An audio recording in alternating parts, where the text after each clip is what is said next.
सुधांशु त्रिवेदी जी, ये पहली बार तो हुआ नहीं, ये पहली बार तो हुआ नहीं कि किसी राजनीतिक दल ने बनियान प्रोटेस्ट या बिना कमीज के या कपड़े फाड़ प्रोटेस्ट किया हो। बीजेपी ने भी 1000 बार किया है, बड़े बड़े नेताओं ने किया है, प्रदेश में किया है, केंद्र स्तर पे किया है।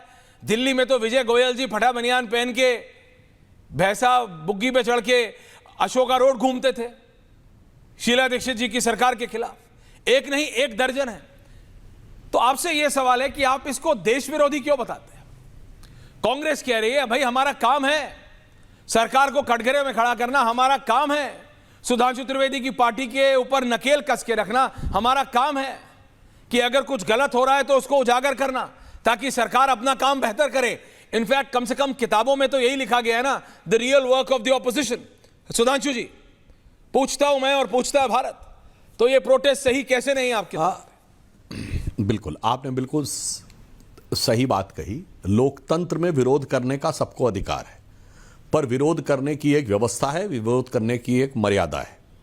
आप विरोध कर सकते थे, अंतर्राष्ट्रीय समिट में विरोध करना अवॉइड करना चाहिए था। फिर भी कई बार ऐसा नहीं है, दुनिया भर में हुए हैं, तमाम जगहों पे हुए हैं, वो बाहर होते हैं, बिल्डिंग के बाहर होते हैं, सड़क के उस पार होते हैं, जहां डिजिग्नेट किया जाता उस तरफ होते हैं। आपने देखा होगा दुनिया में कई बार हुए तो वो एक बैरियर लगा रहता, उसके उस तरफ करते हैं। समिट के अंदर जाकर इस प्रकार का प्रदर्शन करना अपने आप में दिखाता है कि कांग्रेस पूरी तरीके से मानसिक रूप से दिवालिया हो चुकी है। और खासकर यह महत्वपूर्ण इसलिए है ऐश्वर्य जी, जब 20 देशों के राष्ट्राध्यक्ष हों, संयुक्त राष्ट्र महासचिव हों, 100 से अधिक देशों के प्रतिनिधि हों, दुनिया की लगभग सभी टॉप आईटी कंपनीज के चीफ हों, सुंदर पिचाई से लेकर सैम ऑल्टमैन तक, और संवेदनशीलता की दृष्टि से जिनकी सुरक्षा राष्ट्राध्यक्ष के समकक्ष हो, वहां अंदर घुसकर आप इस प्रकार का प्रोटेस्ट करते हैं तो यह प्रोटेस्ट नहीं, बहुत खतरनाक चीज होती है, जो सीधे सीधे भारत की प्रतिष्ठा ही नहीं, भारत को जो इससे आर्थिक निवेश मिलने वाला है उसको रोकने का प्रयास, भारत को इससे जो टेक्नोलॉजिकल एडवांसमेंट मिलने वाला है उसको रोकने का प्रयास है। तो यह गंभीर षड्यंत्रकारी संभावना दिखाता है। और मैं इसको एक और दूसरे ढंग से कहूं, जैसे आप प्रदर्शन करते, कोई बात नहीं, आप भाजपा कार्यालय के बाहर प्रदर्शन करते, आप मंत्री के घर के बाहर प्रदर्शन करते, आप सरकार के बाहर प्रदर्शन करते, आप अंदर घुस के अगर करेंगे। और ऐश्वर्य जी, मैं उदाहरण देना चाहता हूं जी, किसी बच्चे को प्रॉब्लम हो कि मेरे मम्मी पापा मेरे को चॉकलेट नहीं दिला रहे हैं, तो वो घर में हल्ला मचाए, अपनी शर्ट फाड़े और जो कुछ भी करना है करे। पर जब घर में 100 मेहमान आए हुए हों और उनके सामने वो चिल्ला चिल्ला के कहे कि मेरे को चॉकलेट नहीं मिल रही, मेरे को, जबकि चॉकलेट उसको भरी हुई रखी हो, इसका मतलब वो सिर्फ अपने परिवार के लोगों की इज्जत उतारना चाहता है। मैं आपकी बात समझ रहा हूं के सामने, और कुछ नहीं है। और मैं यह पुनः कहूं, नहीं, मैं 1 मिनट, यह बात एक कॉन्टेक्स्ट में भी है, संदर्भ में, क्योंकि वर्तमान समय में एक ऐसे विक्षिप्त नेता कांग्रेस का नेतृत्व कर रहे हैं, जो प्रधानमंत्री जी ने कहा था, राहुल गांधी एकमात्र ऐसे विपक्ष के नेता हैं भारत के इतिहास में, बताइए कोई दूसरा विपक्ष का नेता बताइए जो इतनी बार विदेश में जाके भारत के बारे में अपशब्द बोल के आता हो। हमारे मल्लिकार्जुन खड़गे जी नेता प्रतिपक्ष राज्यसभा हैं, कांग्रेस के अध्यक्ष भी हैं, राहुल गांधी जी से बड़े नेता हैं, उम्र में भी बड़े हैं। कितनी बार आपने देखा खड़गे जी को बाहर जाके भारत के बारे में अनशंड बोलते हुए? पिछली विधानसभा, लोकसभा में अधीर रंजन चौधरी, कांग्रेस पार्टी में राहुल गांधी से बड़ा नेता कोई है नहीं, प्रियंका वाड्रा भी बाहर जाके बोला 2000। नहीं, मैं 1 मिनट, मैं बताना चाहता हूं नेता प्रतिपक्ष को, कांग्रेस के उदाहरण के साथ। राज्यसभा में गुलाम नबी आजाद थे, कितनी बार गए वो बाहर? अब आइए यूपीए सरकार में सुषमा स्वराज जी, अरुण जेटली जी, कितनी बार बाहर जाके भारत के बारे में अनशंड बोला। और अटल जी की सरकार में राज्यसभा में मनमोहन सिंह नेता प्रतिपक्ष और लोकसभा में सोनिया गांधी जी। सुधांशु जी, आप किससे कंपेयर कर रहे हैं? ये राहुल गांधी हैं। सुधांशु जी, आप किससे कंपेयर कर रहे हैं? ये राहुल गांधी हैं। ये अपने आप को सबसे बेहतर खरीदते हैं। ये सिंगाड़े के खेत में मोजा पहन के जाने वाले राहुल गांधी हैं। ये वो हैं जो बिहार इलेक्शन हारने से पहले कोलंबिया जाके कॉफी पीते हैं और इलेक्शन हारने के बाद 40 लाख की मोटरसाइकिल BMW जाके जर्मनी में देख के आते हैं। ये वो राहुल गांधी है। He is better than everyone else. जो उनको पता है वो किसी को नहीं पता सुधांशु जी, और शायद आपको भी नहीं पता। लेकिन सुधांशु जी, एक और सवाल है मेरा आपसे, नहीं, इससे पहले कि मैं डिबेट खोलूं, मैं आपसे भी ये पूछना चाहता हूं, बीजेपी क्या कह रही है? कांग्रेस कह रही है Modi compromise, Modi is compromise, Modi is compromise, ये कांग्रेस पार्टी कह रही है। तो बीजेपी ने आज कहा नेहरू, इंदिरा, राजीव, सोनिया वर कॉम्प्रोमाइज्ड। तो आप दोनों मिलके, कांग्रेस और बीजेपी मिलके ये कह रहे कि 47 से लेकर 26 तक 10-11 साल छोड़ दूं, ये देश कॉम्प्रोमाइज जी रहा है। ये देश की जनता अपना सर खुजा रही है। बीजेपी कह रही है नेहरू, इंदिरा, राजीव, सोनिया कॉम्प्रोमाइज। बीजेपी कह रही है मोदी कॉम्प्रोमाइज। प्रधानमंत्री 15 साल रहेंगे, उससे पहले नेहरू जी 47 से 64, इंदिरा गांधी 66 से 67, फिर 80 से 84, राजीव 84 से 94, 89, सोनिया जी 2004 से 2014। मैं मानता हूं डिफैक्टो, क्योंकि प्राइम मिनिस्टर कहने के लिए मनमोहन सिंह जी थे, but Sonia Gandhi was calling the shots.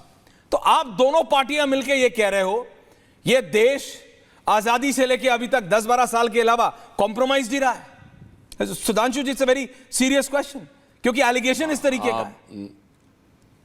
हाँ, very serious question.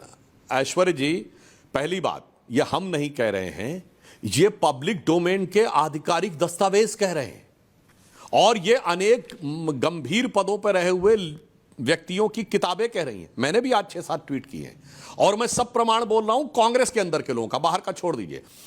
Natwar Singh Congress के विदेश मंत्री थे, उन्होंने अपनी किताब one life is not enough में लिखा है कि एक पार्टी में सोनिया गांधी जी ने उनको बुलाया और यह कहा कि उनके ऊपर बहुत भारी प्रेशर है और वो उनको विदेश मंत्रालय में नहीं रख सकती, इंक्लूडिंग अमेरिका। यह किसने कहा? आपके विदेश मंत्री ने, सोनिया जी को कोट करते हुए। आपको याद हो विकीलीक्स में ये लोग एप्स्टीन फाइल बोलते हैं, उससे कहीं ज्यादा क्रेडिबिलिटी तो मैं ये नहीं कहता कि विकीलीक्स में जो लिखा सब सही है। ये एप्स्टीन फाइल को अगर सच मानते हैं तो विकीलीक्स केबल तो गवर्नमेंट के केबल्स हैं। उनमें क्या लिखा हुआ है कि हिलरी क्लिंटन कह रही हैं कि मोंटेक सिंह अहलूवालिया फाइनेंस मिनिस्टर बनने वाले थे। ये प्रणब मुखर्जी कैसे बन गए?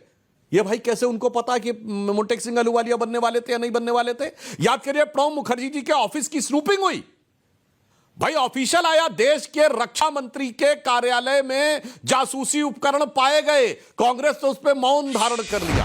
अब आइए साहब, सद्दाम हुसैन को तेल के कूपन दिए बदले में, मतलब अनाज गया इराक को, तेल के कूपन कांग्रेस पार्टी के नाम पे आए। भारत के इतिहास में पहली बार वोल्कर रिपोर्ट, जिसके चलते नटवर सिंह विदेश मंत्री को इस्तीफा देना पड़ा। अब बताइए साहब, अब आइए 2008 में न्यूक्लियर डील हुई। उस जमाने में पहली बार भारत के संसद के पटल पर सांसदों ने रखा, वो तो अलग बात है। मैं सब प्रमाण बोल रहा हूं, कोई जाके चेक कर ले। उस समय अमेरिका के डिप्टी चीफ ऑफ मिशन थे स्टीवन वाइट। कांग्रेस के एक नेता ने जाकर स्टीवन वाइट से यह कहा कि हमने इतने पर्याप्त पैसों का इंतजाम कर रखा है, आप चिंता मत करिए, यह प्रस्ताव पारित होगा। यह तो मैंने सिर्फ बोला मनमोहन सिंह जी की सरकार का, और पिछली सरकारों में तो क्या क्या नहीं लिखा है वो आज बहुत सारे ट्वीट किए गए हैं। और यह Mitrokhin's archive KGB in the part 1, यह कौन है मैं दर्शकों को बता देना चाहता हूं। वसेली मित्रोकिन केजीबी का एक ऑफिसर था जो सोवियत संघ के विघटन के बाद बहुत सारे ओरिजिनल दस्तावेज लेके चला गया, और उसने 2006 में 2 भागों में किताब लिखी, Mitrokhin's archive and KGB in the world. Second part में भारत का वर्णन है। दूसरी किताब सुनिए, येवगेलिना एल्बर्टस ने एक किताब लिखी, स्टेट विद इन स्टेट। उसमें तो भाई साहब सोनिया जी और राजीव गांधी के बारे में क्या क्या लिखा, मैं बोलना नहीं चाहता। जानते हैं उसमें क्या लिखा है? उसमें लिखा हुआ है कि 1985 में केजीबी के चीफ विक्टर चेरबकोव को एक लेटर जाता है कि जो हमें पैसे मिल रहे हैं, ये उसमें लिखा है, इनको मुकदमा को तो दर्ज करना चाहिए था उनके ऊपर, मगर शायद वो दस्तावेज ना दे दें। जो पैसे मिल रहे हैं वो हमें अमेरिकन डॉलर में चाहिए, डॉलर में, अमेरिकन डॉलर में। कोल्ड वार एरा में पैसा का पेमेंट करना केजीबी चीफ के लिए संभव नहीं था। तो कैबिनेट का अप्रूवल, तो कैबिनेट अप्रूवल का लेटर नंबर कोटेड है मेरे भाई। और 1992 में प्रेस कॉन्फ्रेंस में रशिया की सरकार से पूछा गया कि यह किताब में लेटर नंबर और डेट कोटेड है, क्या यह सच है? तो जानते हैं रशिया गवर्नमेंट का जवाब क्या था? हां यह सच है, पर अपने आइडियोलॉजिकल इंटरेस्ट को सेफगार्ड करने के लिए यह बहुत जरूरी था। और बाकी जो आज नहीं किया गया वो फिर कोट कर दूं। 19 नवंबर 1962 को जवाहरलाल नेहरू ने जॉन एफ कैनेडी को लेटर लिखा कि अमेरिका के बॉम्बर्स का हमें एक स्क्वाड्रन चाहिए, पायलट भी आपके होंगे, टेक्निकल मेंटेनेंस भी आपका होगा, रडार भी आपके होंगे, यानी आप हमारे एयरफोर्स की कमांड संभालेंगे, अन्यथा चाइना पूरे नॉर्थ ईस्ट को ले लेगा। और उस समय चाचा नेहरू के जो सगे भतीजे थे बीके नेहरू, जो कि अमेरिका में भारत के राजदूत थे, ये ओरिजिनल में भतीजे थे, यानी चाचा जी के असली भतीजे। उन्होंने अपनी किताब good guys finish nice guys finish second में लिखा है कि जब मैं वो लेटर देने गया राष्ट्रपति के सलाहकार को, तो मुझे इतनी शर्म महसूस हो रही थी कि हम अपनी एयरफोर्स की कमांड देने जा रहे हैं कि मैं अपने को लौटकर आकर रोने से नहीं रोक पाया। यह चचा जी की कहानी भतीजे लेकिन की चचा के जुबानी। भतीजे और मान इंदिरा रहे जी थे, के बारे में त्रिपाठी जी नहीं मान मित्रों के आर्काइव में सीधा पैसा देने की बात लिखी।